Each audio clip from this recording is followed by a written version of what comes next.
Hi everyone, Adam Guthrie here from I Feel Good magazine, and today I'm really excited to bring to you this amazing lady that I met in Bali and at the Vegan Festival, and she was a speaker as well, but she's got an incredible journey.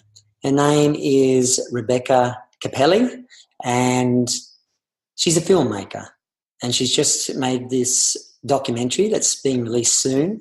She's also a keynote speaker, and she has done an incredible TED Talk. And if you haven't seen it, I highly recommend you see it. I'll give you a link to it. But she's very powerful and communicates in a very special way. So, Rebecca, welcome. Thank you for joining us today and being with us. How are you? Well, I'm great. Thank you for the really kind introduction, and thank you for having me. No, it's my pleasure. So, what made you decide to become a filmmaker? Because that wasn't your past. What happened? How did that come about? Yeah, so I've always been attracted to media and content, like in some way. But I always kind of defined myself as a writer, first and foremost. And then I became a speaker about a year and a half ago. And actually becoming a filmmaker was not really about myself, but more about how do I communicate a message with maximum impact. And nowadays it's with video. So this is why I chose to go and just make a documentary. Great. So what is the documentary? Tell us about it. Yes, so it's called Let Us Be Heroes, and this is also the name of the project I've been working on for the past 2 years.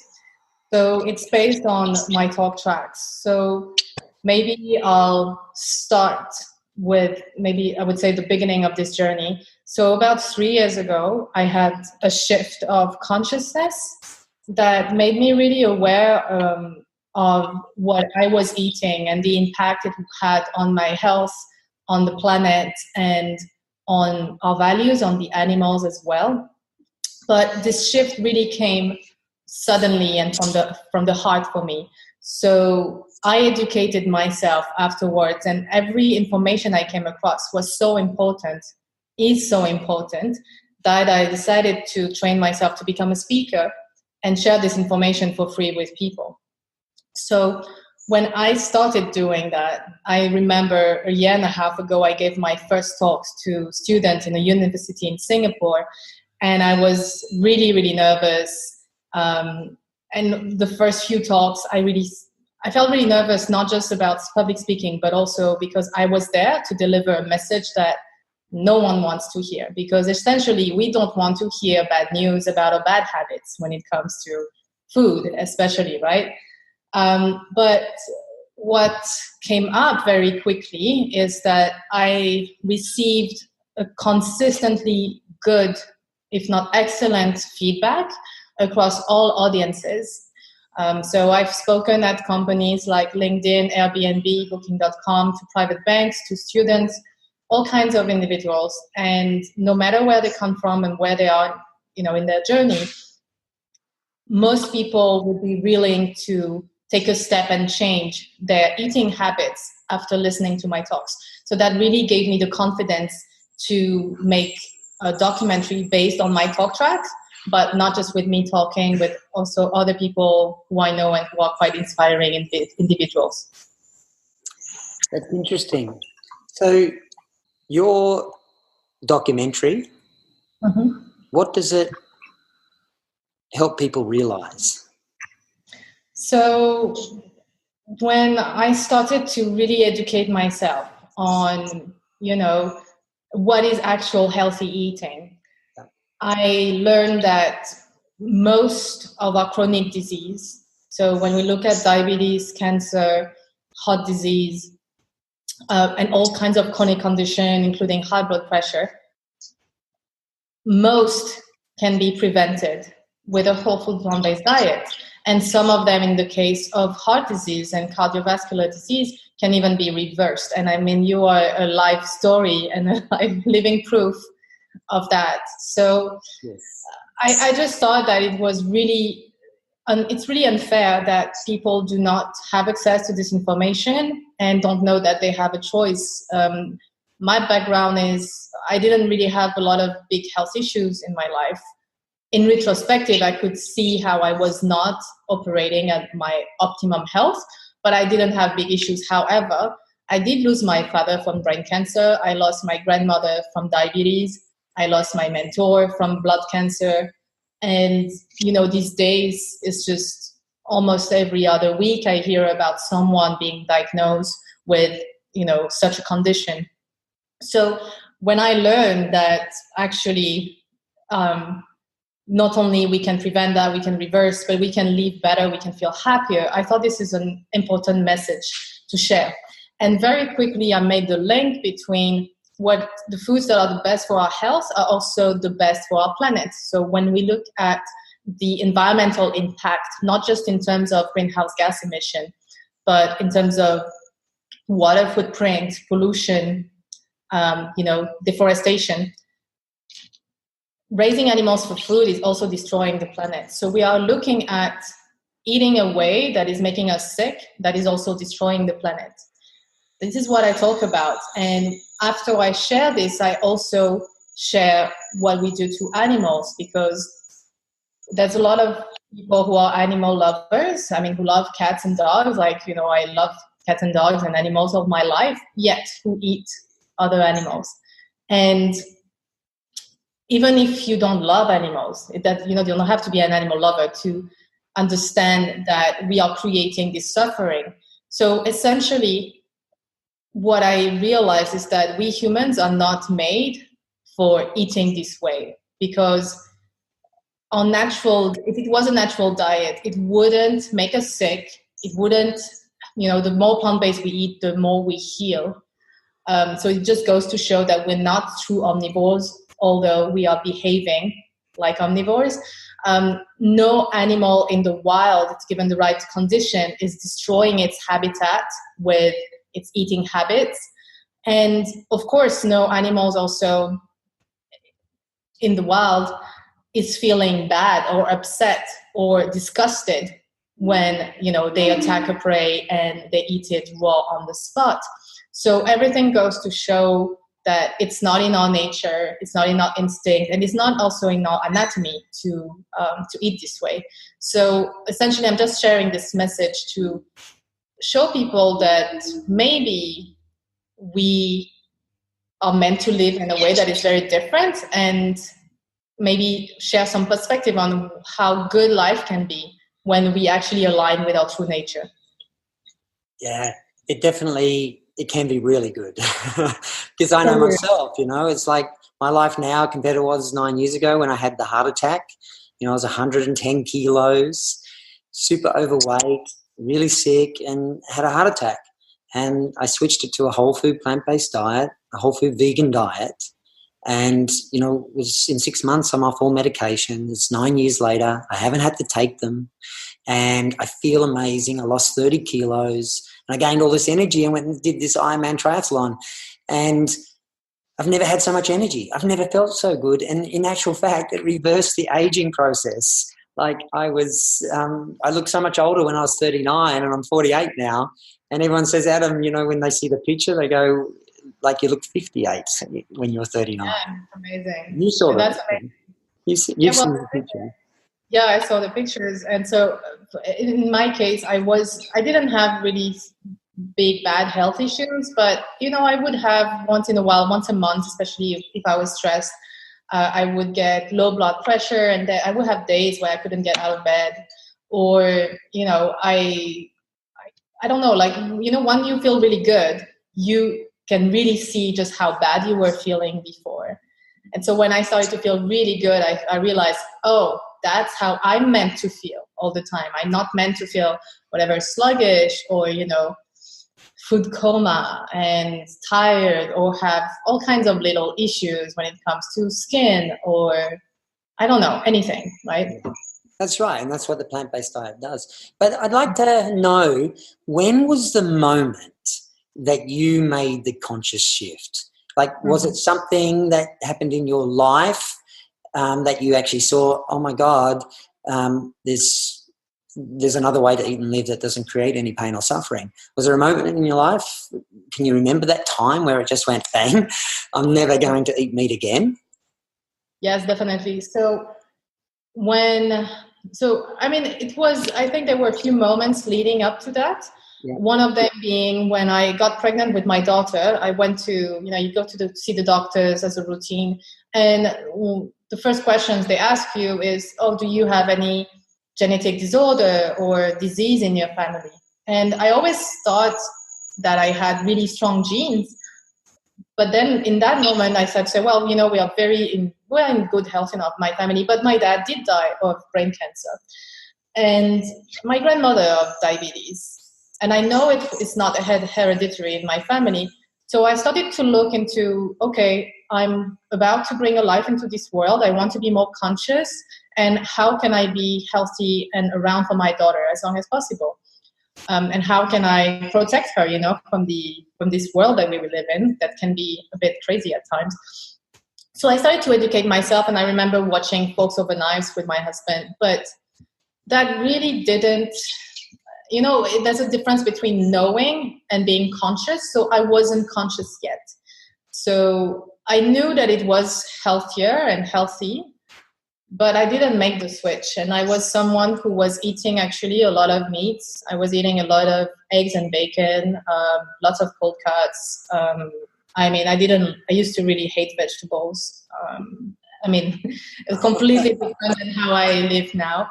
And I never thought that I would, one day be craving broccoli, for example, but that happens. So the shift was really at the moment where my dog is rescued from dog meat in China, and I adopted him 10 years ago when I was in China. And so whenever I found puppies in the streets there, I rescued them because I knew that some people could catch them and send them to slaughter. So since that time, I really developed, I would say, an awareness and helping the vulnerable animals. And about 3 years ago, there was an animal that I couldn't save. There was a dog that I couldn't help. And in that moment, I realized that we humans create a lot of unnecessary suffering, not because we're bad people, but because we are careless, we're not conscious, it's not convenient for us. We just, we want to go on with our lives. And because of that behavior, unknowingly and not being aware, we create some suffering. And as I was going through all of this, I decided to be one person who would try to be more conscious and who would try my best to act for the good in the world. Because, if you just watch the news or look around, it's very easy to feel overwhelmed and powerless when you look at all the violence in the world. And this is something that throughout my life, I always felt like a big, big weight from that, thinking, wow, there is so much violence in the world. But that moment 3 years ago, I decided to rise instead. And I decided to become, someone who would act for good. And as I was going through this realization, I was sitting at a Japanese restaurant, and we were having all kinds of skewers and meats, and I was having pork belly and chicken and beef and all that stuff. And I just asked the chef behind the counter, I said, please, no more, I can't anymore. I was crying, I was emotional because it was a big shift suddenly for me. And I said, just give me rice and vegetables and whatever you have. But I decided on the spot. So I knew that there were some vegetarians. I knew that there were some vegans. I didn't know really what that meant exactly. I understood that being plant-based or being vegan was about creating the least amount of suffering. And that's something that I wanted to align myself with. And so I decided to become vegan in that moment. And then I educated myself, and then I learned, everything else. But that was really a strong switch for me. It was overnight. It was overnight, sitting in a restaurant, a Japanese restaurant. But the things that led up to it were, number one, your daughter coming into the world. Yes. You want to bring her into a world of compassion and the healthiest start to life that she could get. And then you saw that dog that you couldn't save because you had been saving dogs in China from going to meat. Yes. From being eaten. And how did that come about? How did you actually start realizing that dogs were being eaten for meat in China? So my dog that is still with me today, I wanted a dog. Look, I wanted a dog since I was a kid. I begged my parents, I cried, I did everything. They never gave in.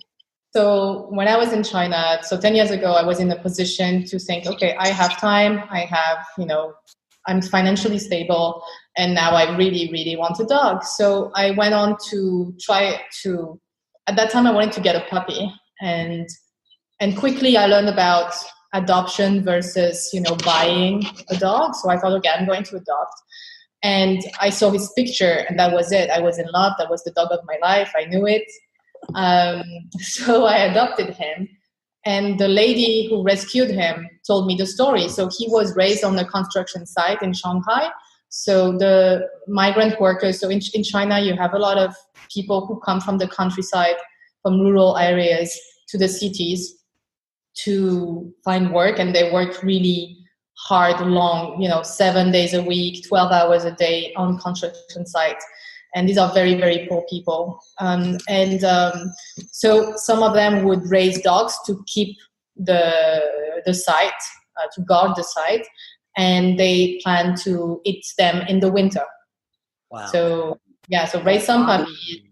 Yeah, raise some stray puppies, keep act like guarding dogs. And then when the winter comes, they would kill them and eat them.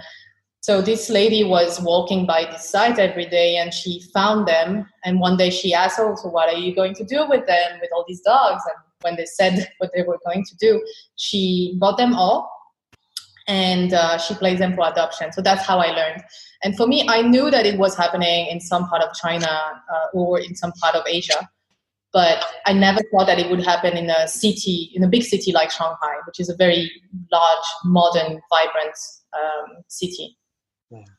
So it was that moment. So that's how you came to start saving them, and then you were saving them, but you still hadn't made the link between, a dog being killed to eat to a cow or a pig or a sheep or a duck or a chicken being killed to eat, and you were doing that still, even though you're saving dogs from their suffering. Is that correct?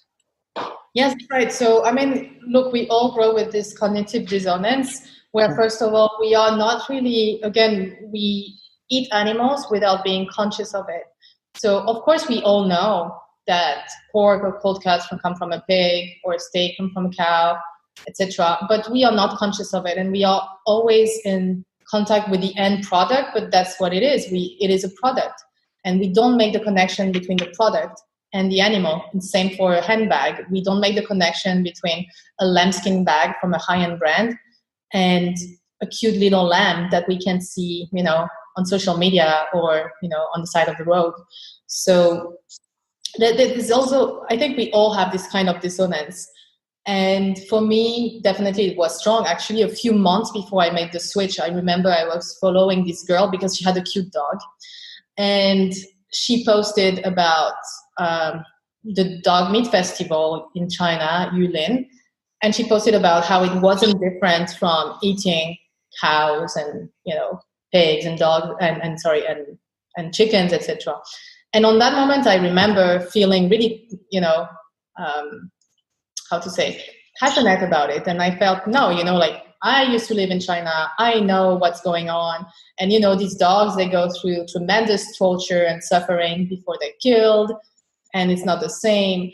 And we had this conversation where, she made some good points, but it was a seed, but it didn't sink in at that time. And I remember after making the switch 3 months later, I went back to this post and I wrote in the comments, "Girl, thank you. I'm vegan now, and I understand what you were saying 3 months ago." So yeah, that's. We all have this kind of, cultural bias where in some countries it's perfectly acceptable to eat a horse, and then or pigs. In some countries, it's not possible to eat a cow or a dog, and it's all man-made rules, really. Yeah.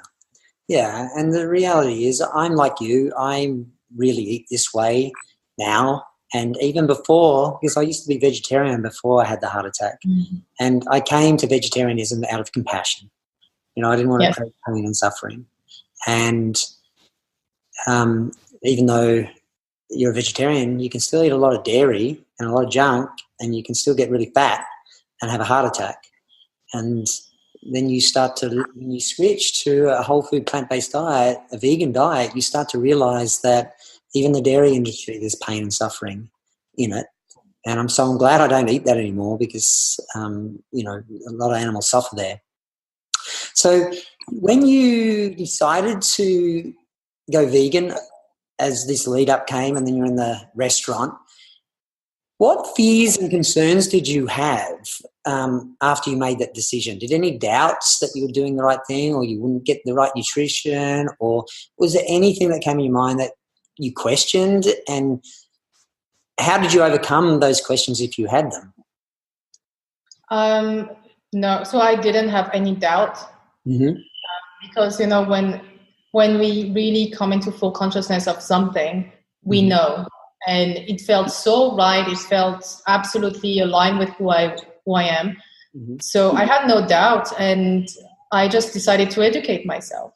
I knew it was possible, so I thought I'm going to make it happen. So I think one of the things that I understood very quickly was that it was not about depriving myself.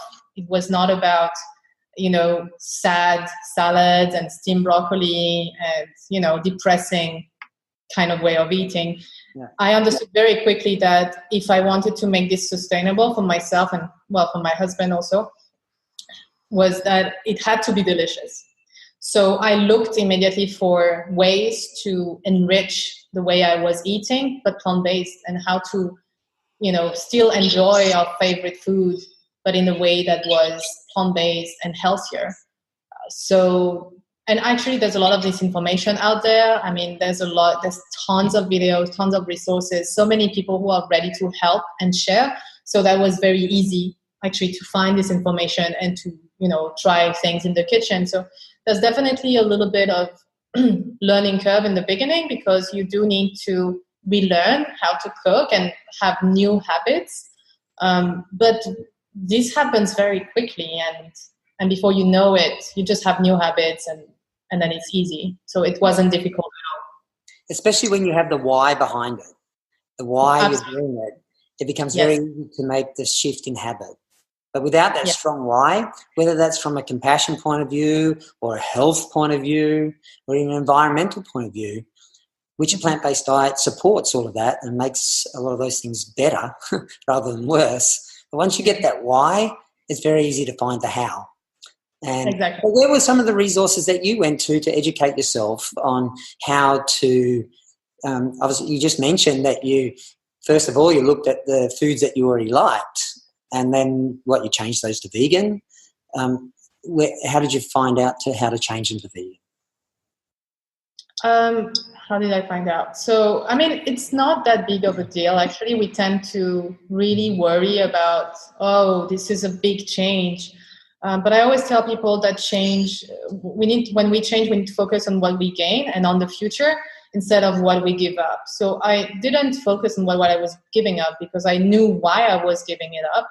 I knew it was not healthy, and I wanted to take a stand for our health. I don't want to fund products that are making people sick. I don't want to fund products that are destroying the planet, and I don't want to fund products that are creating suffering of really vulnerable beings. So that was my why was sorted.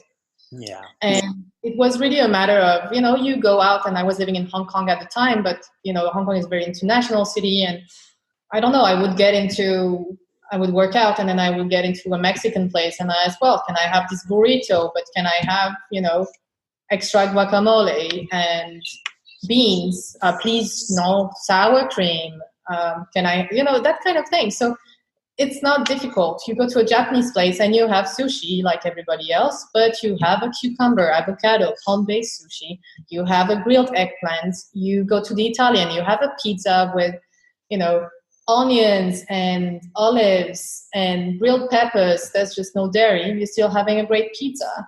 You have, a pasta with a spicy tomato sauce, or, you can learn to make pesto without cheese. Actually, the dairy is the dairy is present in a number of things that we really don't need. We don't need dairy, in these dishes. So when you take it out, it's actually very easy. So that was, it's a lot easier than we think. Yeah. I want to turn to your film that's coming out, the documentary. Yes, sure. Do you cover like the health side of things?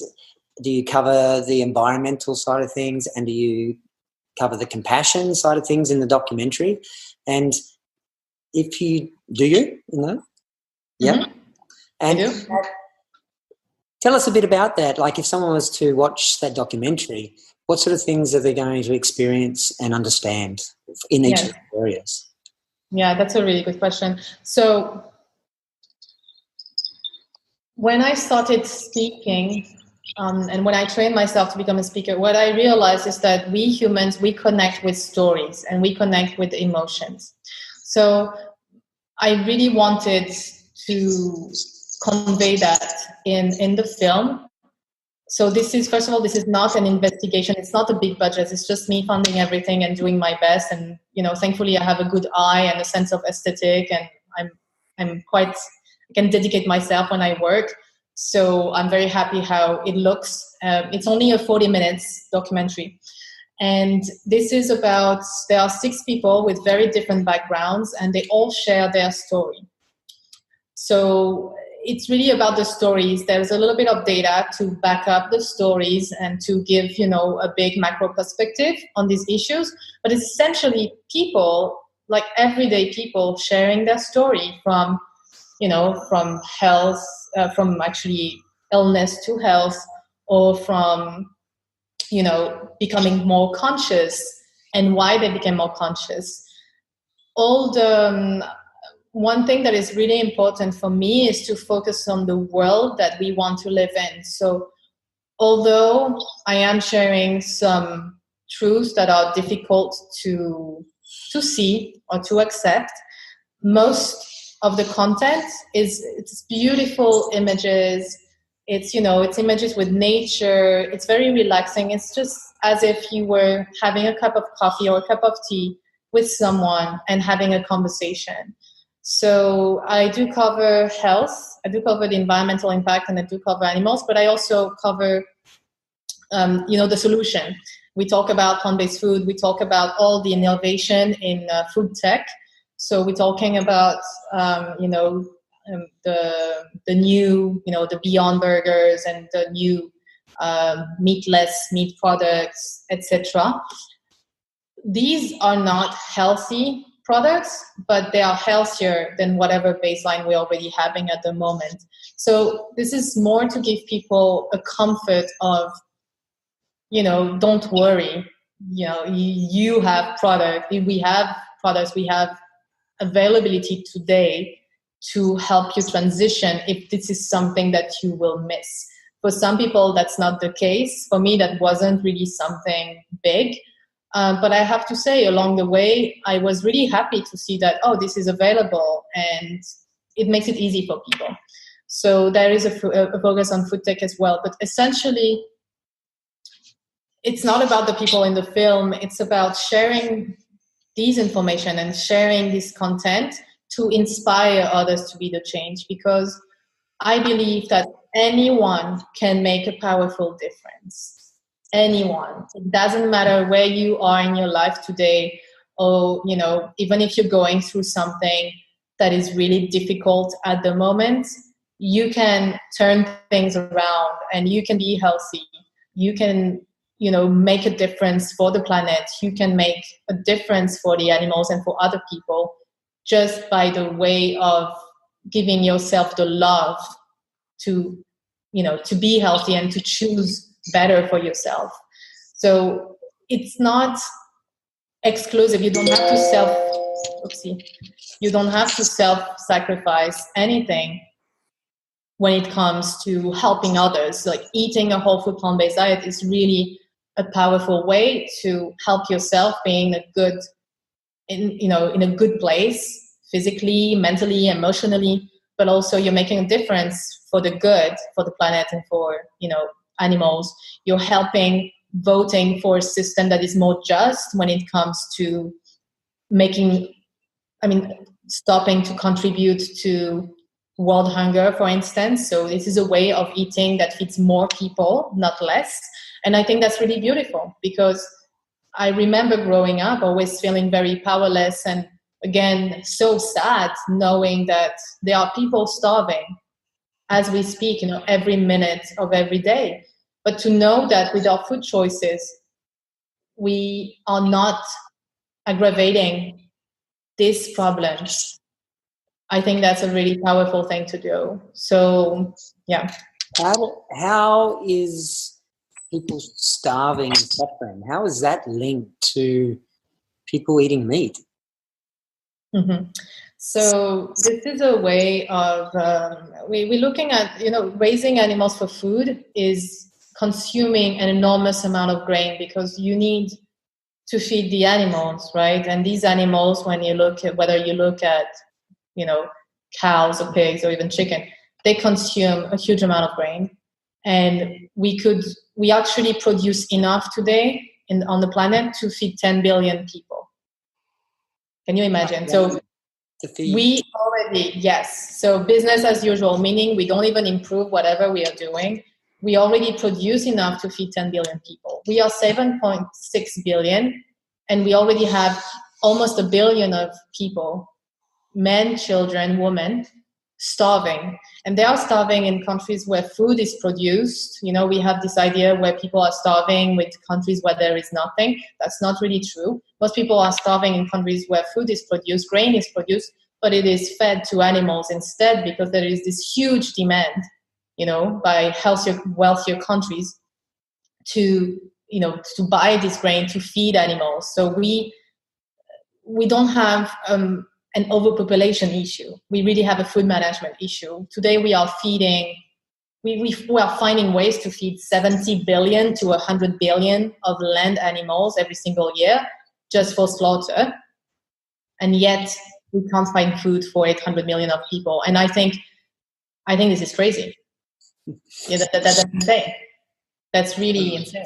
Totally. And that I can believe that we are doing that. And I think most people are not aware that with their food choices, they are either aggravating this problem or alleviating this problem. So I'm not saying that when we switch to a whole food plant-based diet, we can solve hunger, world hunger overnight, but we can definitely remove ourselves from this equation of creating this disparity.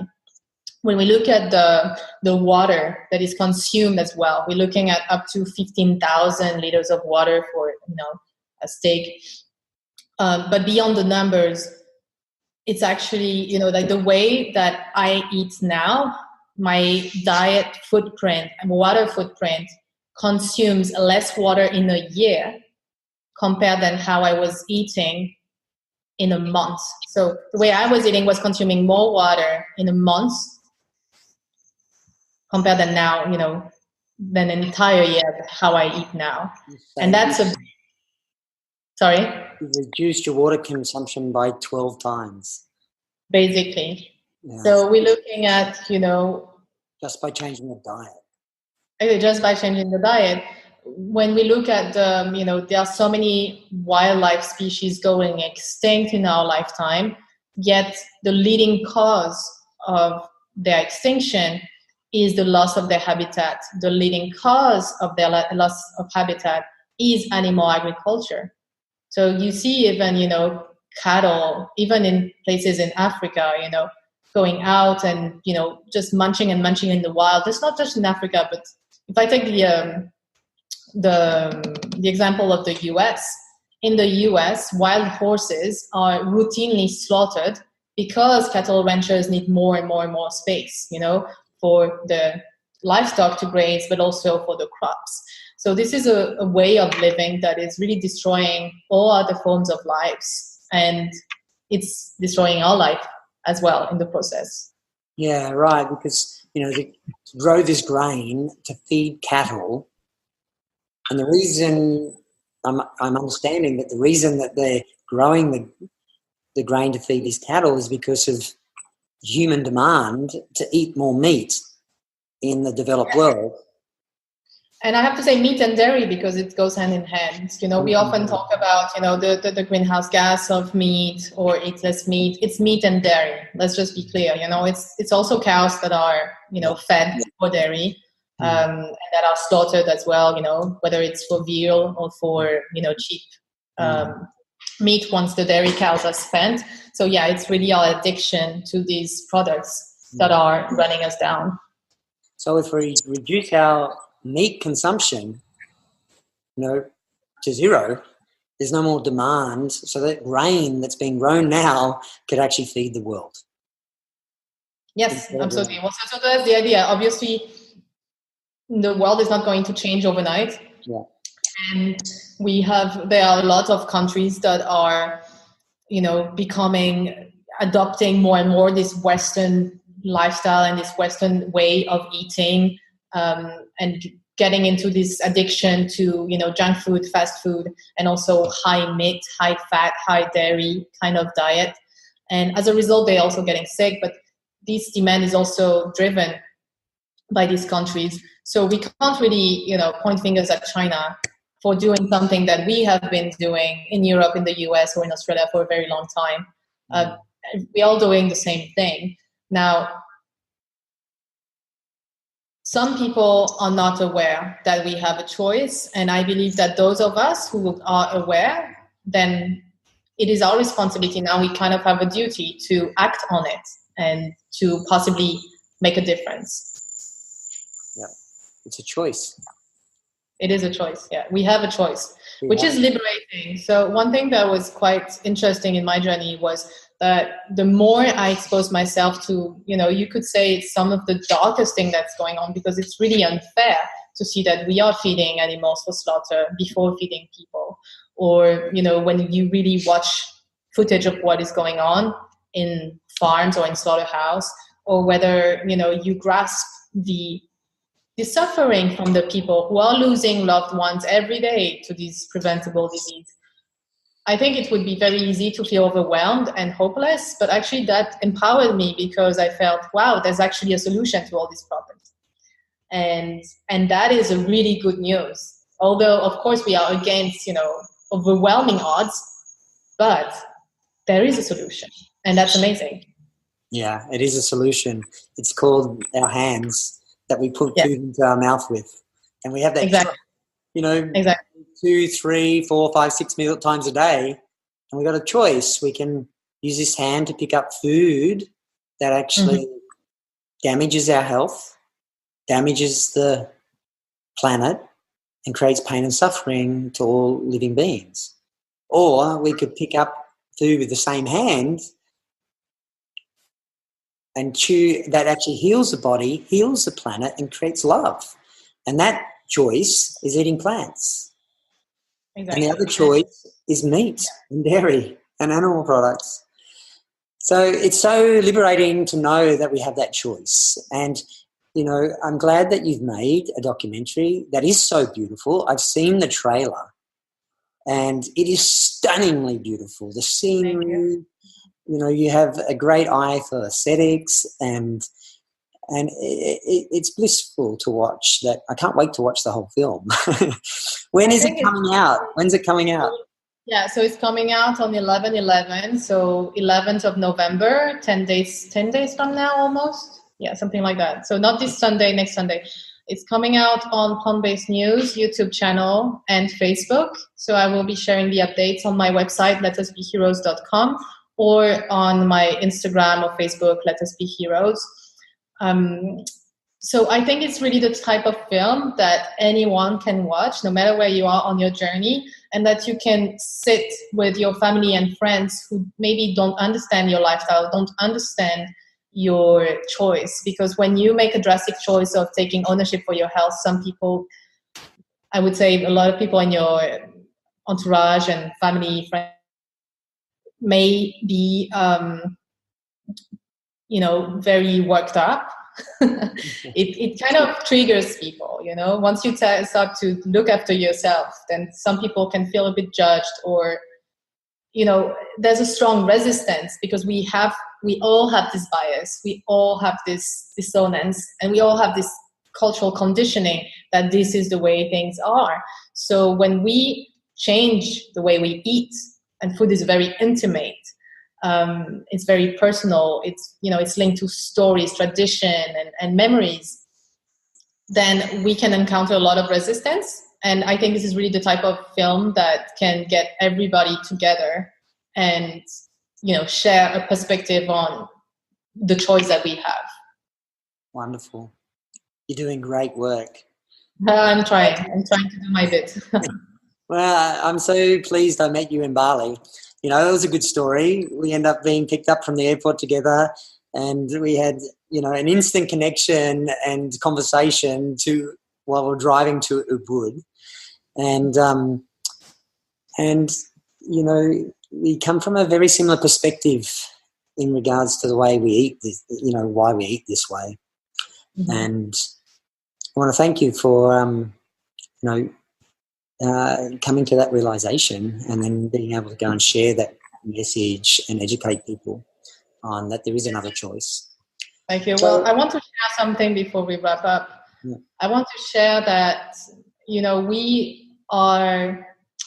we are conditioned to think that, the survival of the fittest is really an idea that is very weaved into our societies. And from the moment that we go to school, everything is about competition. It's about being on top. So we have to be, on top, and then we have to graduate, and then we have to get a job. And in the job, we have to, get on our career. And I was like that. And I went through that. So I have several degrees. I had a career that I was really successful in. But ultimately, what I realized is that none of these things matter if you're not healthy, if you're not happy.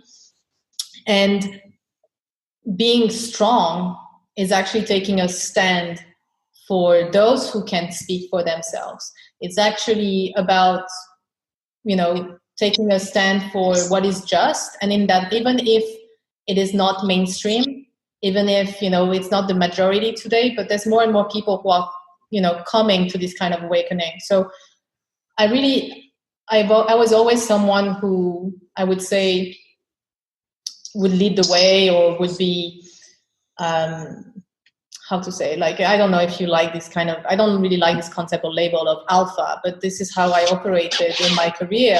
And what I realized is that actually I still am like that, but at least I know why I'm doing it. And so today, we don't have to buy in this toxic idea that being strong or being a leader or being successful is about, only about ourselves. It's about others and how we make a difference. And at the end of our lives, I think we will really turn back and look at, okay, what did we have accomplished? Did we make a difference? Did we help someone? And it can be one person, it can be 100%, can be more. But it is really my deepest wish to see more people feeling empowered and becoming the leaders of the world we want to live in. Yeah. And what's your view of the world that you want to live in?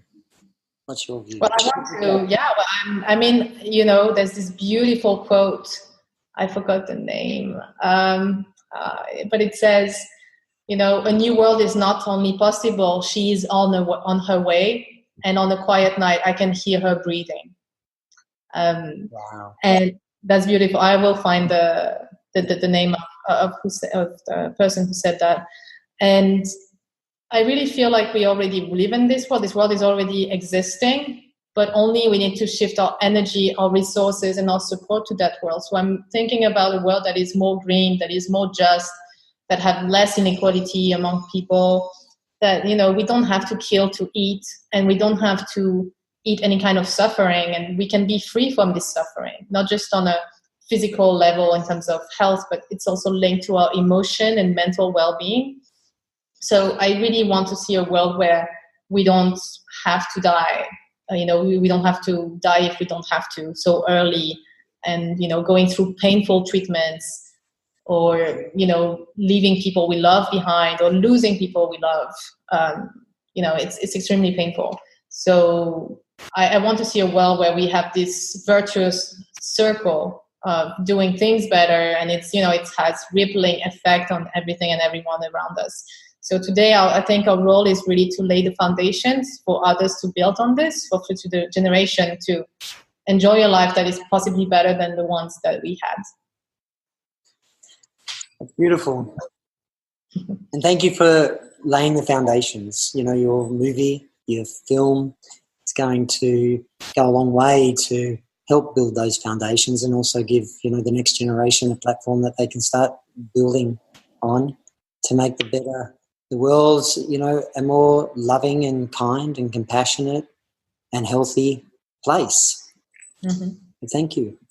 Well, thank you for having me, and thank you, for sharing. Thank you for the work you do. Thank you for, being, again, the living proof that you can be thriving and happy, and sharing your story as well. We're all in this together, and I hope that some of the people listening will, one day soon enough, be sharing their own story of how, they turned their health around, and how, what kind of odds they battled, but they still overcome, and now they are stronger and happier than ever.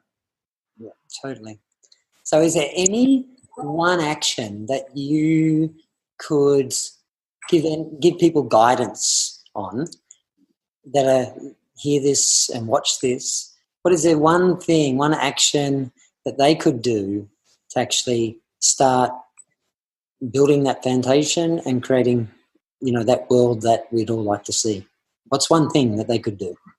So I think it really depends on where we are on our journey. So if we are someone who is at the beginning, transitioning, or hesitating about this transition, my advice is just do it. Because if you are drawn to it, or if, for whatever reason, you have nothing to lose, just do it. So just, starting with breakfast, I think finding the breakfast that you really love, but a plant-based version. So it's very easy today to have access to any kind of plant-based milk instead of dairy.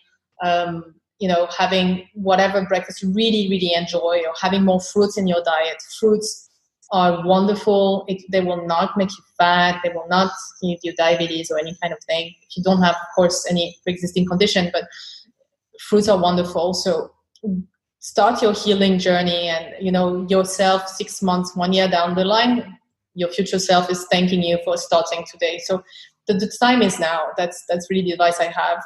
For someone who is already on that journey, my hope is that everybody tries in the best of their capacity to have this conversation with people around them. And to really, what I mean by having conversation is really this. It's not coming from a place of accusing or, forcing our views. It's not a debate of what is the best diet out there. It's really about what is the best way to eat that is going to contribute to our survival as mankind. Because the planet doesn't need saving. We do. The earth is going to be fine without us. Actually, the earth, everything will thrive. The wild species will come back. Nature will come back. It's going to take time, but it will heal and regenerate. But in the meantime, if we keep going like we're going, we will go extinct. And it's happening really in a few generations, happening way faster than we thought. So for anyone who is already in this, transition, in this kind of lifestyle, please have this conversation around you. Please, speak up. Please find the way that you find your unique skill, voice, and vocation that is, going to contribute to making people aware and to make a difference. If you own a business, or if you are a mom and you have, your kids going to school, how do you get your school on board with, reducing plastic, reducing waste, or, having plant-based meals for all the kids at school? So there's a variety of things we can all do. It's really up to us to, be a little creative, looking at what is out there and seeing what is feasible and what we can do. Thank you, Rebecca, for having a nice chat with me. And so people can find you where? If they want to contact you and want to watch your movie, where should they go to connect with you? So Instagram or Facebook, Let Us Be Heroes. Mm-hmm. And I also, there's my website. So on my website, obviously there's my contact. So I'm really happy to connect with anyone. Drop me an email, connect with me on Facebook, Instagram, LinkedIn. Mm-hmm. And on my website, I also list the resources of what I believe are great documentaries to watch based on different categories for health, for the environment, and for also looking at what we're doing to animals. So it's really about educating ourselves, and everything is available on the website, which is letusbeheroes.com. Awesome. Letusbeheroes.com. So guys, go there and have a look at the resources that Rebecca has. And on the 11th of the 11th, your documentary will be released and we'll get to watch it. It's been a pleasure. Pleasure.